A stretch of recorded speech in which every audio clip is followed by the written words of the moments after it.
being a leader comes with challenges. The Leading to Win podcast will help leaders make wise decisions by leading to win. Here's your host, Marty Haynes.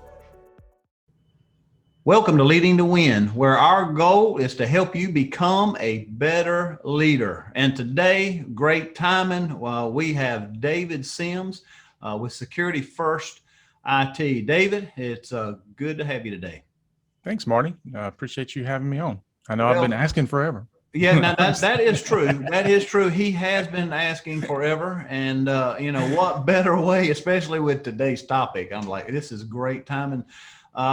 Today's topic is actually, small business and ransomware, what you need to know. And that's been something that's been, on the news and constantly lately. So it's going to be a great topic today. So before we get started and all that, David, kind of tell everybody who you are, when you started business, why you got into business, and all those good things. Okay, sure. So lifelong resident of Lancaster. And Marty and I actually went to school together. Yes. A couple years ago. Yes. Started in business in 1998 in the IT field. So way back. And actually before the internet was something you could purchase. Yeah. Oh yeah. And that has morphed into a lot of things. We've done everything from a retail storefront business to working in residential, then switching to working in business. And now we've switched to working strictly with commercial clients, but more in the security, compliance, and risk management side of things. So it's definitely changed a lot over the years. And IT is a field that changes very quickly anyway. Mm-hmm. And so that's it in a nutshell. Okay. Well, good deal. Yes, we go way back, and like you said, a lot has changed since when I got to college. You got this little, I can't remember what they called it. It was a Mac, an Apple 1 or 2 or whatever. You stuck the floppy disk in that joker to download to save a Word doc. Man, you didn't have to worry about some of this stuff then. Now it's just insane, and people have to be prepared, and that's really why we're here today. And the topic, small business and ransomware. A small business owner has to wear sometimes multiple hats, and it's good to know what's going on, but it's good to also know, what things you need to work on, and who may need to use somebody to help you in some of those things. So, that being said, we were dealing with ransomware, and really became, and it's been out for a while, and that, but it really, when Colonial Pipeline got hacked, and that went on, man, what that did to especially Lancaster in our area. I mean, it really shut down some things. So that being said, explain really what is ransomware. So the Colonial Pipeline thing, it definitely brought a better understanding of ransomware into people's lives, because before that, people would think, well, ransomware, unless I'm a direct victim of it, ransomware, just doesn't affect me. Right. And I recall going around, in the past couple of years going, ransomware definitely can affect you, and it can be very bad. And so when this happened, it was kind of one of those, trumpet calls. Look, I'm telling you, this is bad. But ransomware in general is when a piece of software is run on your computer that encrypts your files. It locks you out of either the use of the computer or the use of the files, and then asks to pay a ransom in order to get access to those files back. Now, there are some caveats to that, and I don't know how far down this rabbit hole we want to go today, but it used to be that ransomware was something that, again, it encrypted your files. It asked you to pay a ransom to unlock those files. There's, we'll discuss whether or not to pay, not to pay. There's some evidence that even if you pay, unlocking that might not be something that's a good idea, might not work, all that stuff. But more recently, and I want to bring this up front, more recently, the bad guys are not just locking and encrypting the files, but they're also taking the data. So they're stealing that data. So even if you have the backups in place and you're able to fully recover and be back in business, you still now are dealing with the fact that that sensitive information, that data, could be your client list, could be patient information, is still out there. And you may end up having to pay a ransom just to try to keep that information from going public. Mm-hmm. So they're finding other ways to manipulate the system. There's even cases where for healthcare providers, the healthcare provider is saying, I'm not going to pay the ransom, we're going to recover. Mm-hmm. And the criminals have even contacted the victims, the patients, to say, your provider was breached, we have your data. If you would like to pay a portion of the ransom, then we'll make sure your specific files don't get out. And Wow. so again, it's just one of those things where it's a huge mess. Yeah. I didn't even think about that, about the individual side. Now, that being said, why should a business be concerned about ransomware? And you kind of touched it, because it affects business, it affects their clients. It's a big problem. Yeah, it's a very expensive problem, and whether you should be concerned about it, honestly, I don't see how you can't be concerned about it. And one of the problems I run into is a lot of business owners don't understand how bad things can be. And oftentimes I hear something like, and you'll appreciate this from the insurance side, my cyber insurance will cover this, I'm not very worried about it. Mm-hmm. That's a topic in and of itself. But what I'm seeing is that oftentimes the cyber coverage either doesn't cover it, it doesn't cover it the way they thought it did, or Mm-hmm. it'll say, we will cover it as long as you've been doing X, Y, and Z. And then the Correct. business owner is like, oh, wait a minute, I didn't know I had to do X, Y, and Z. But let's take the best case scenario and say that your insurance does cover it. And when I say cover it, I mean, they're going to cover some portion of maybe the ransomware payment or the cleanup and all that. Right. How bad do you think the damage to your brand would be, though, Mm-hmm. knowing that this gets out, whether it's through the news or just through social media, people talking about it?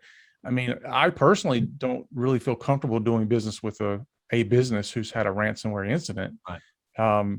But it's very prevalent, and the damage initially is kind of the ransomware payment, the recovery cost, and all that. But it's very hard to even quantify what the damage to your business would be, just from a brand standpoint and the trust factor in the community.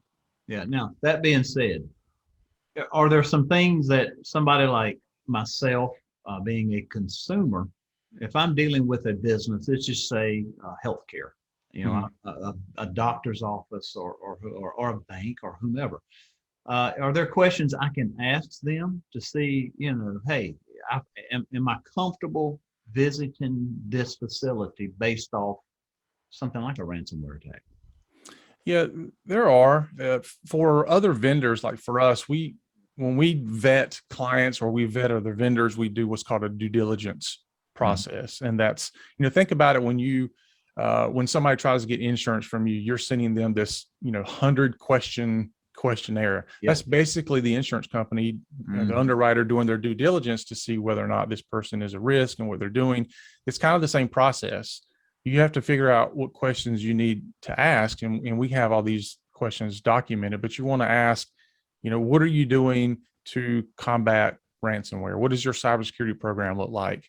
If you're in like healthcare or financial, they have a compliance program they should be following. They have HIPAA compliance. Right. Some companies have FINRA compliance and FERPA, and there's all these acronyms out there. But, ask the questions. What are you doing? Specifically, what are you doing? Now, they don't have to give you anything that's, the behind the scenes technology that somebody can manipulate because they know what's happening. But they should be able to answer those questions fairly easily for you, or have somebody that can. And I think you bring up a good point too, that often businesses ignore cybersecurity, or they just do the bare minimum. They'll, I've got antivirus running on my machine and that's good enough. I think in some cases it's going to take the customers coming in and saying, I really want you to protect my data. And what are you doing to protect my data? And I think that'll end up changing the conversation some for some businesses. Yeah. Now, I know this answer, but I'm gonna ask it to you anyway. Is anything 100%? No, there's no protection that's 100%. Now- It's, if your doctor can't tell you if you do this and this, that there's a 100% chance you won't, get this illness. Right. And it's the same way with cybersecurity. It's a matter of bringing your risk down to an acceptable level. It's a matter of, think about if you're going through a neighborhood and you're a bad guy and you're like, I want to see which house I want to hit today. You're going to look and see what is the easiest targets. Right. And, I don't know about you, but for me, I want to have the sign out in the front yard that says I have an alarm system. Right. I want cameras that are visible or something like that. I want things that if somebody's driving by and they're contemplating me or the neighbor, right, then they might choose the neighbor. Sorry if you're my neighbor, but right. And it's kind of the same way in the digital world. You want to make it difficult for them to be able to target you as a victim. Now, since we use an example of individuals, how does this affect individuals on ransomware? Do they ever go after individuals? And if I'm a client of someone that got affected, how does that affect me, or can it? So most of the time they don't target specific businesses. So it's typically they throw a big net out. You're on some list somewhere. They send all these emails out that are phishing type emails, and somebody in your organization clicks on it. And that's when they start identifying, okay, what do we have here?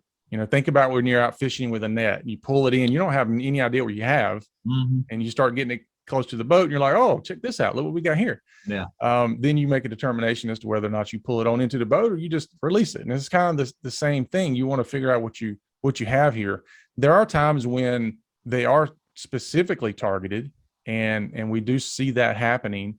But think about it from an individual state. For example, I might want to get to somebody that and it's harder for me to get to them, but it might be easy for me to get to you. And if I get to you, I could then use you to get to them.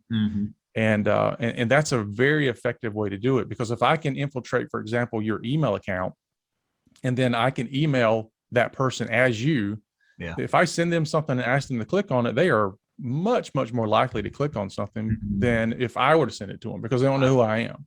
Yeah, exactly. Now, do you ever see where a business gets has a ransom attack? They reach out to the business. The business necessarily may or may not be cooperating, so they reach out to the individual's data. They've got individual data, and they reach out to somebody and say, hey, we got your data from your doctor's office or from your bank. Pay us some money. Yeah, that's something that we're definitely seeing. And when I say we're seeing it, I mean the industry is seeing it. I've not specifically dealt with that incident happening with any of my clients or prospects, but as an industry, we're starting to see that really taking on its own form of criminal activity. Okay. Now, as a business, what can I do to protect it? So as a business, the first thing you want to do is you really want to look at what is it that you're trying to protect. Oftentimes businesses don't know where their data is, or they don't know what type of data they have and where it's located. It's very hard to protect something if you don't know what you have or where it's at. Right. So that's kind of phase one. Phase two would be then identifying what the risks are to that data and then bringing those risks down. So it could be things like, you've heard this before, looking at making sure you have really good backups that are recoverable, having those backups that aren't connected to your network, because if you get a ransomware attack that comes in, it's going to also encrypt your backups. Right. So you need to have cloud backups as well.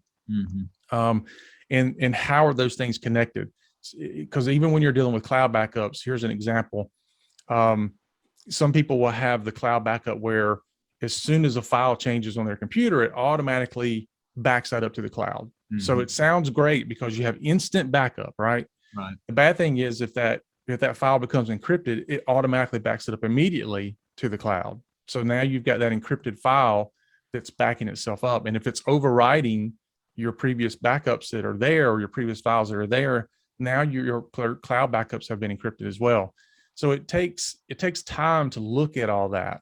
But then you want to have things in place around your policies, your procedures. How do you and your employees interact with your systems?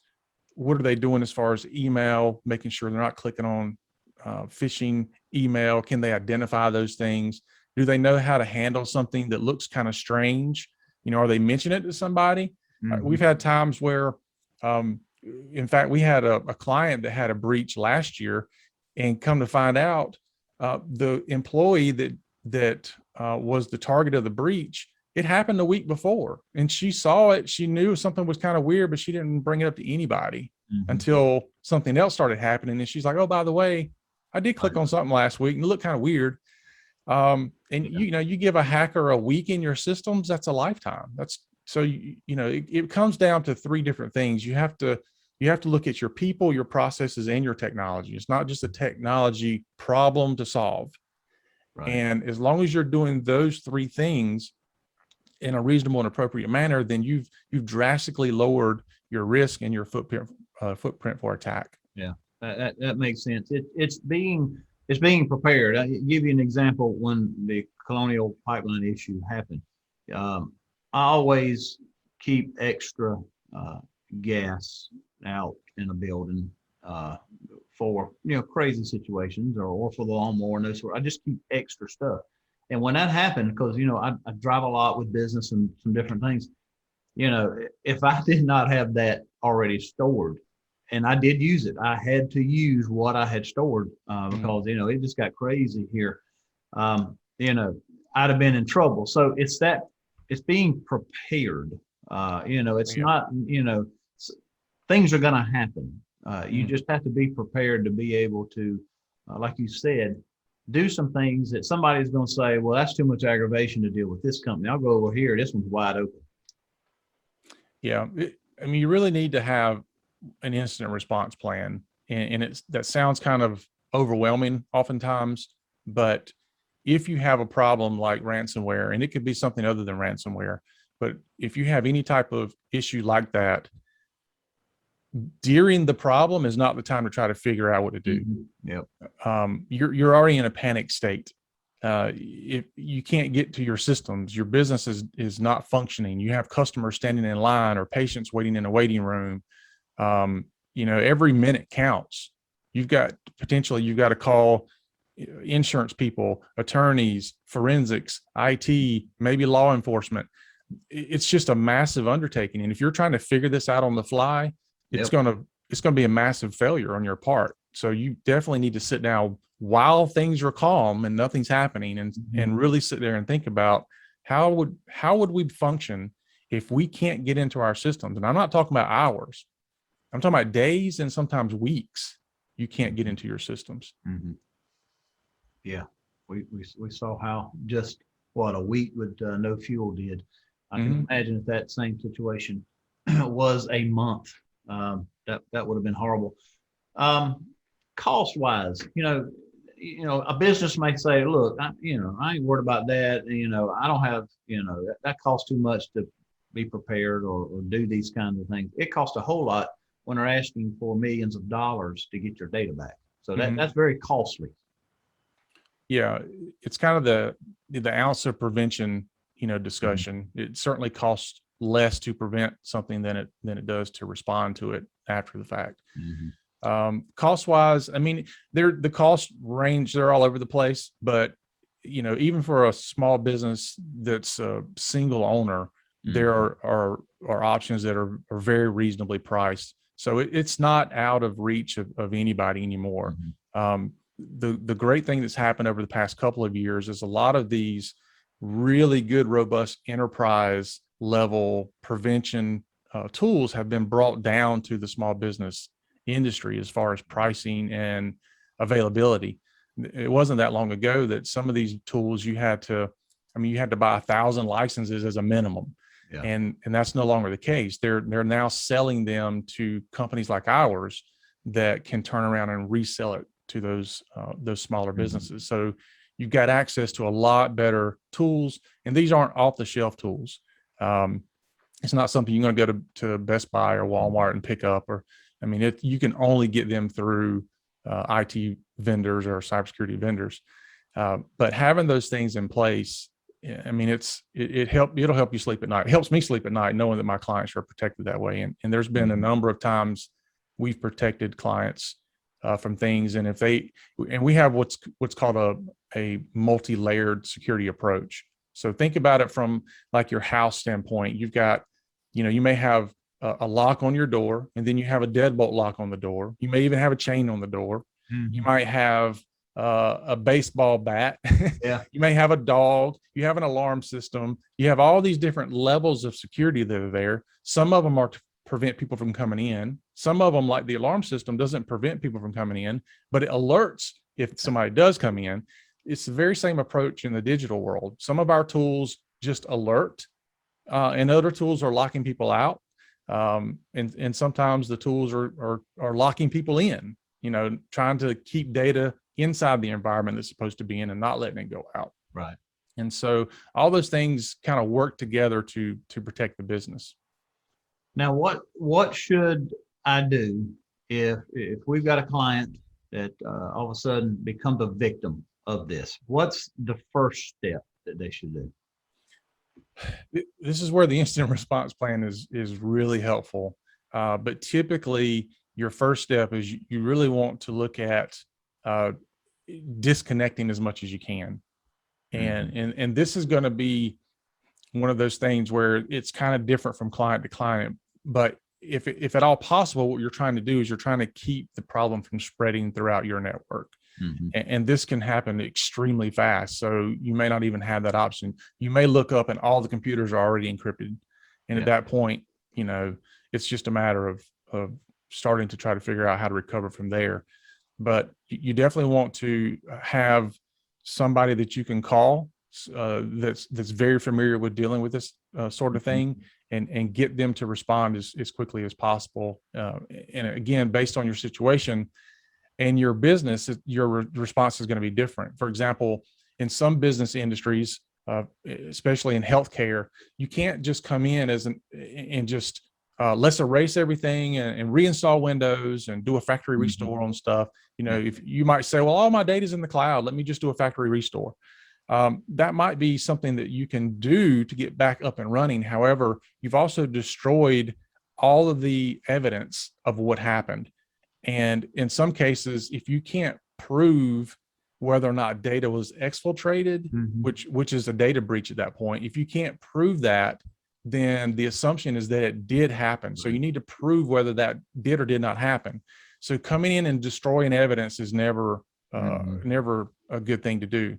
And oftentimes, some IT vendors, they don't understand that. They're coming in and you as a business owner might say, I need to get back in business as quickly as possible.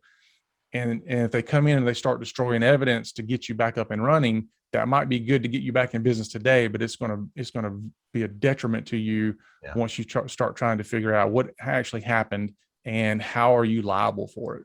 Yep. Oh yeah. Well, David, this is some good info. Is there something else you want to talk about that we didn't, to sum this all up today, that maybe say, hey, here's a last bit of information I think your clients need to know? Well, in general, just take it seriously. People often have that "it won't happen to me" syndrome. Yep. It's the same person that leaves the bar after too many drinks and gets in the car. It won't happen to me. I'm not worried about it. Yeah. Don't be that person. Take this seriously. Understand you're not just protecting your business, but me as a customer or me as a patient, I expect you to protect my data.